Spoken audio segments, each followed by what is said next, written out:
Alright, what's up, guys? Welcome to another episode of the TMossBoss Show. In today's episode, I know this may be a shocker to people that follow me, especially the gaming content that I'll post or live stream, whichever. But no, that's one game that I have played a lot of over the years. It's The Division 2, I should say, because The Division 1... I mean, I was posting the Division 1 content, but I feel like I have probably a lot more Division 2 content, especially with getting into streaming. I didn't really stream the Division 1. I was mainly streaming the Division 2. So I put a lot of hours into that game, both on Xbox and on PC. And it's really upsetting, when you play a game and you're expecting to get, the rewards and stuff that you deserve in that game. Not know, let's just give him the same assault rifle or same gloves or stuff that he just doesn't overall want. Like, if I'm playing a mission on the hardest difficulty with all the directives turned on, you should be able to get whatever weapon you want to get. They should at least even let you choose what weapon that you want to get.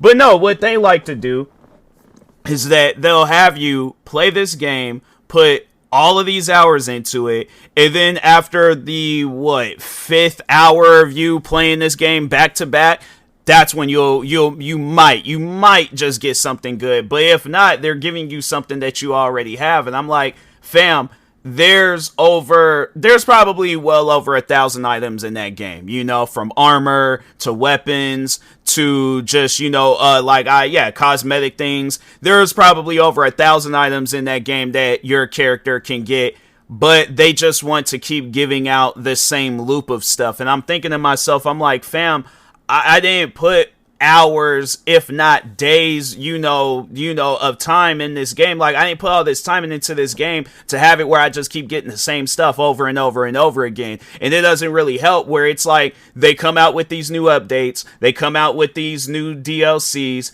and it just seems like that none of it doesn't matter. Like the DLCs and updates, it doesn't matter. What matters in the Division, and it just seems like that's Ubisoft's way of putting the least amount of work into their game, is by adding a season pass into it. Now, my question is, who in the Division, fan base asked for a season pass? Who asked for that? Because I know I didn't ask for it. I didn't see nobody else asking for it. All I just seen was that people wanted content for this game. And instead of listening to what the people want, they're adding stuff in there that doesn't even matter. There's missions in there, and that's the one thing about it that it's been stuck in my mind with the Division, is that they said the reason why they'll never add a zombie mode to the game is because they want the game to be realistic. Mind you, they did have this season that happened some time ago where you can shoot an enemy and then they'll pop right back up, and then you can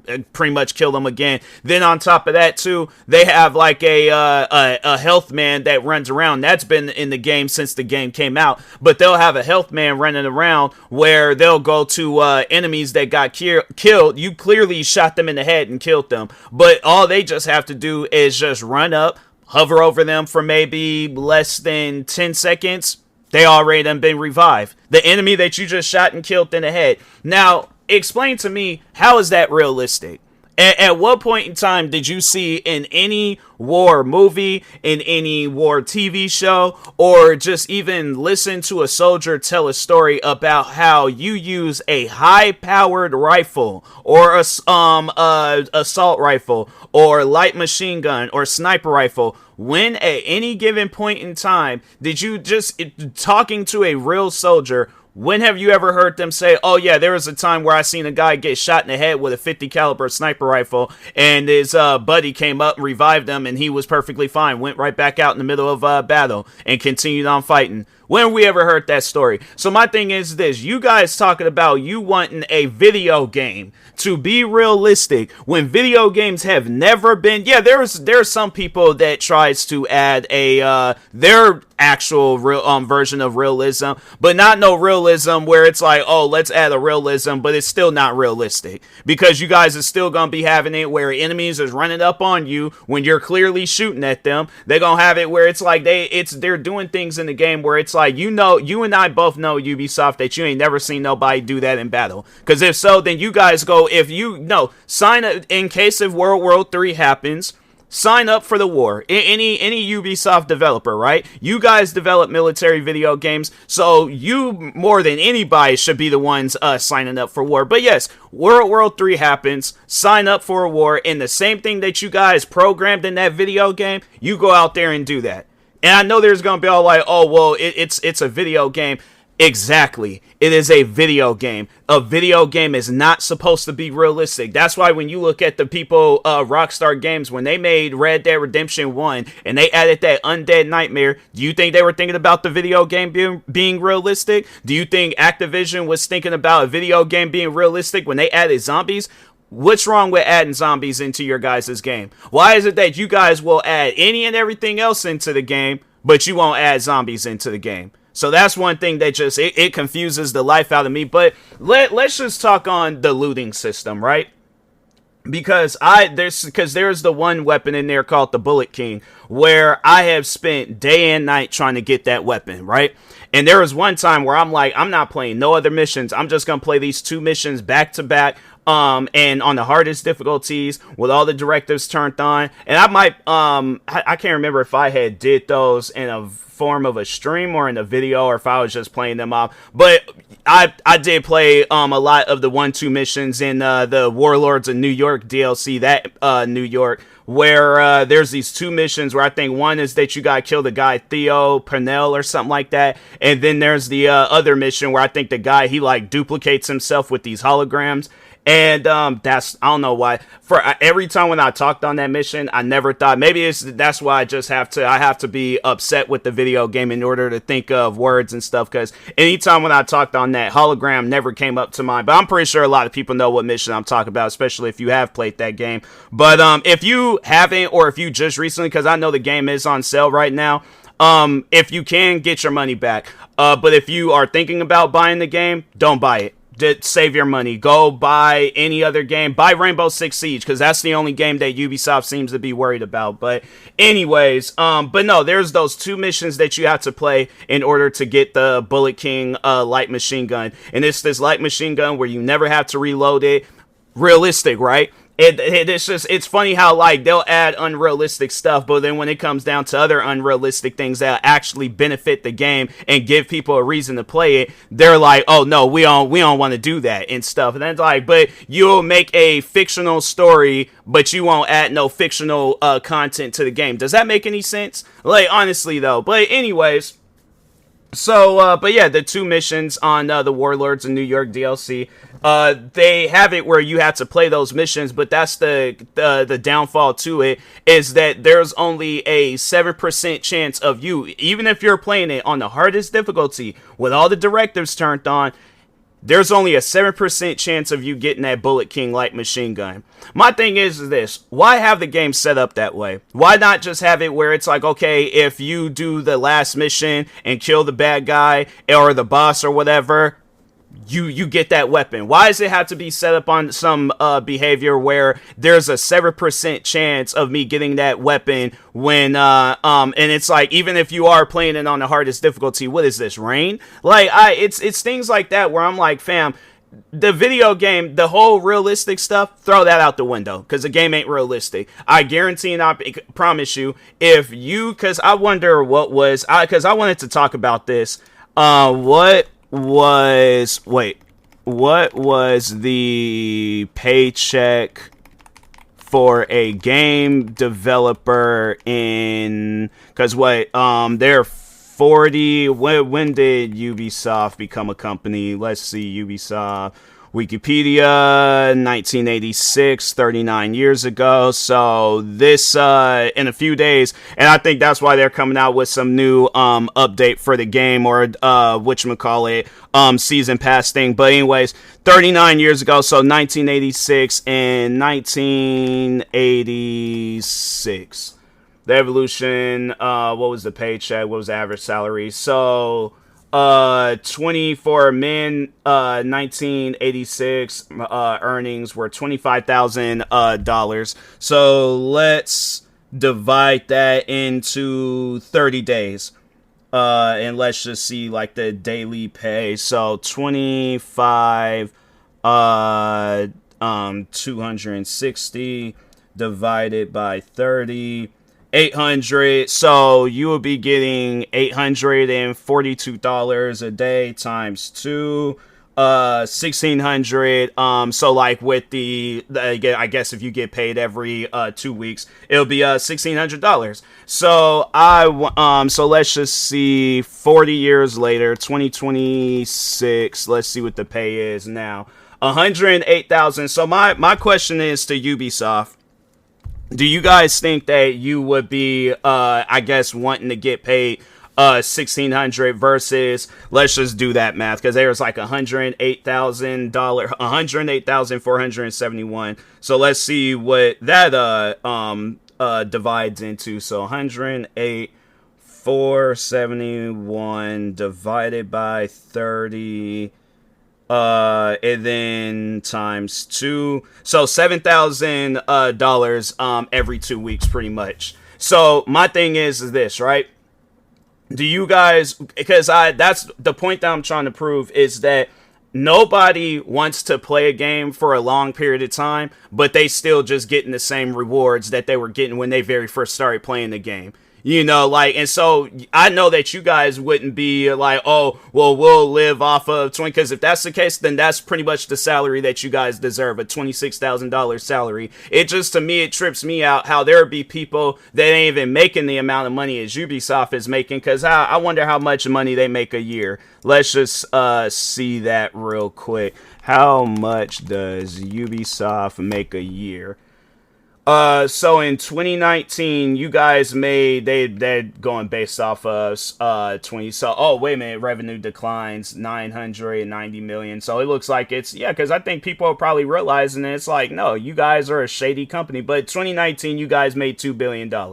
And 2018, it looks like that might have been your most successful years, but also a little bit more, because it was like 7 billion, and then it was like 2.13 billion. So yeah, it's like you guys was doing all right some years ago, but if you're not doing good now, well, it's like, well, look at what you're doing with your guys' video games. And this is something that I've been heavy on, that Tom Clancy would be rolling over in his grave if he's seen where you guys was at with his name right now with the video games. Because The Division, get rid of the Tom Clancy stuff. Like, it just, to me, doesn't even seem like it's a Tom Clancy video game. Maybe he did talk about the stuff that they showcased, but I'm like, my thing is this, right?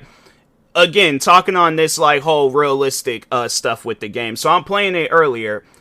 Explain to me, how does a drone phase through the ground and get stuck? Explain that. Or having it where there's this electrocuted floor where if for some odd reason you have to go through these obstacles, like I'm on American Ninja Warriors or something, to try to turn the floor off and things. When was that ever mentioned in the Tom Clancy? Maybe it was. Maybe because I'm like, I do have some Tom Clancy books. Maybe I need to start reading them to see maybe the things that I am seeing in the drones is phasing through grounds. Your character can get stuck on the wall for some odd reason.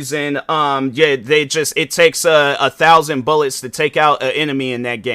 And then, there's different difficulties and all this other different stuff. Because if that was never written out, even when I was writing out my version of The Division, I wasn't including all of that. Because my thing is this. Yes, include action, but have it where the action is reasonable. But the way that you guys is going about The Division 2, it just seems like you're trying to make the most amount of money off of that game and get the most amount of players, but you're not even trying to have it where the players that are playing the game now are satisfied. And they'll have it where this game is on sale for, hold on for a second, let's see how much this game is going for.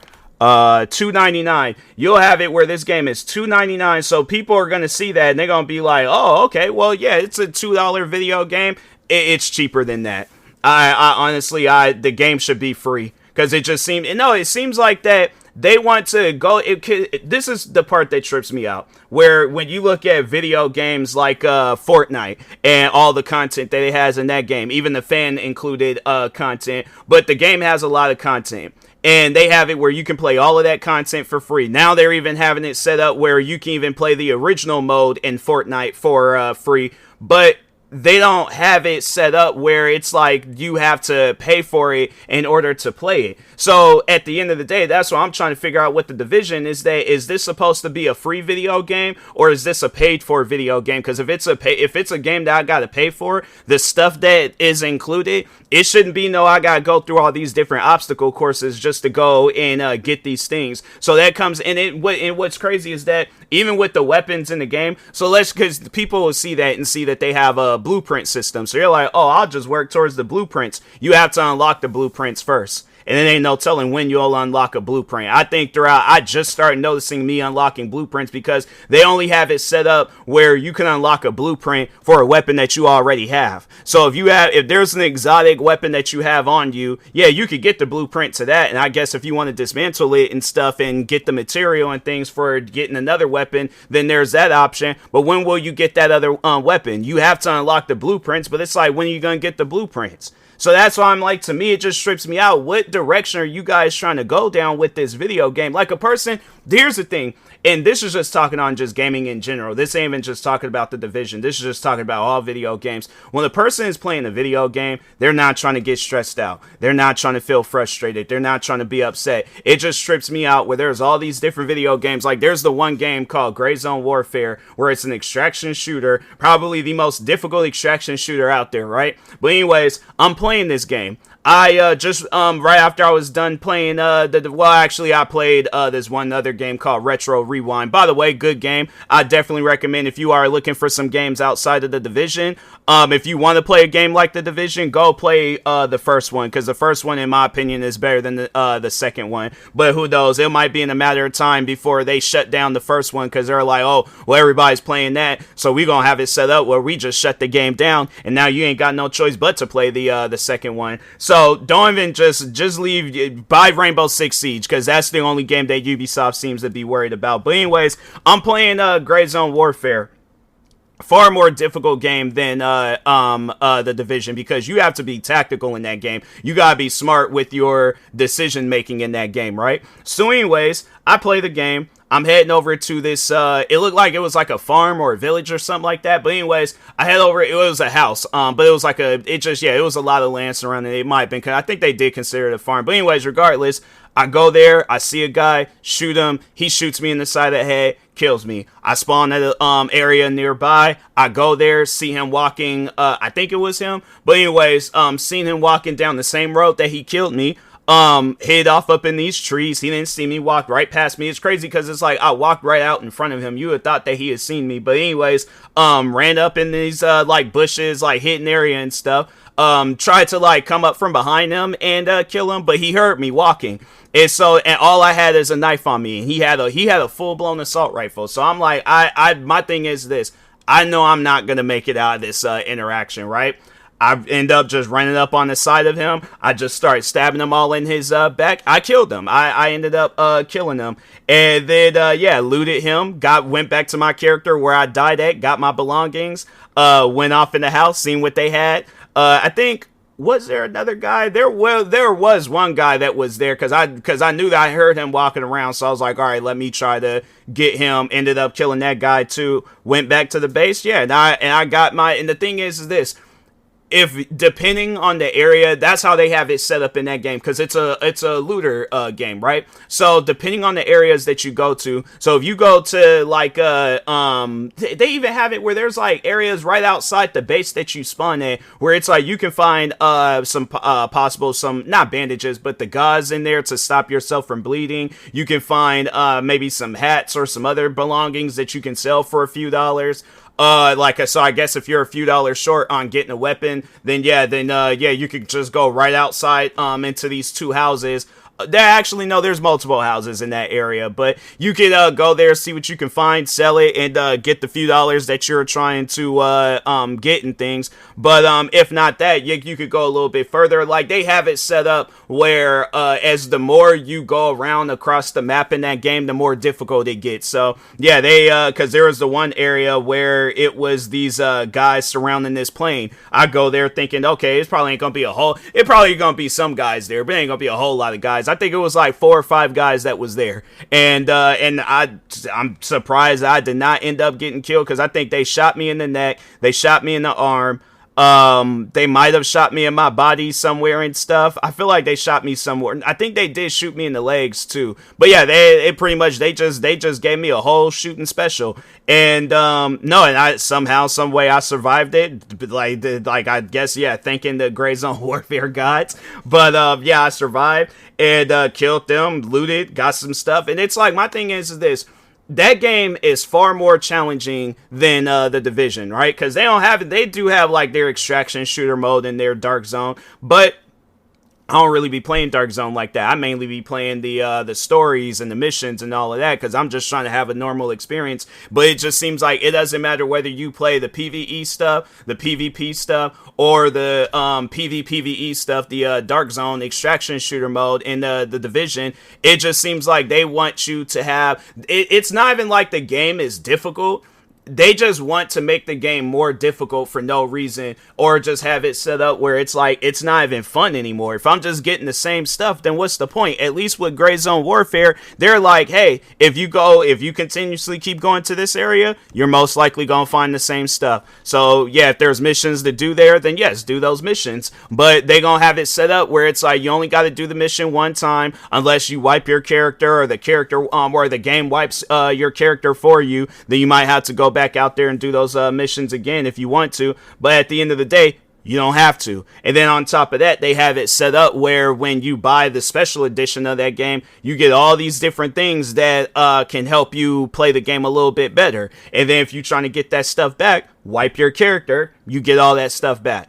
So to me, it just trips me out how there's a video game, they ain't got the same amount of money as Ubisoft, but they got a better game than Ubisoft. Explain that to me. So that's why I'm like, man, with Ubisoft, don't buy their games. It's like, it's just not until they get their act together. Like, I guess the games where they do have their acts together on it, then buy those games. But I can tell you guys right now, being a long time Division player, yeah, no, just support any and everything else surrounding the Division, whether they want to make a movie, a TV show, whatever the case is, support it. But as far as the games, unless Ubisoft actually does some real work with those games, don't buy the Division 2. Save your money on it. So, but anyways, with that being said, I'll talk to y'all later. Thank you guys for watching and or listening. Stay tuned for the next episode. Like, subscribe, viewing this on YouTube. Follow, subscribe, viewing this on a podcast streaming service. And peace.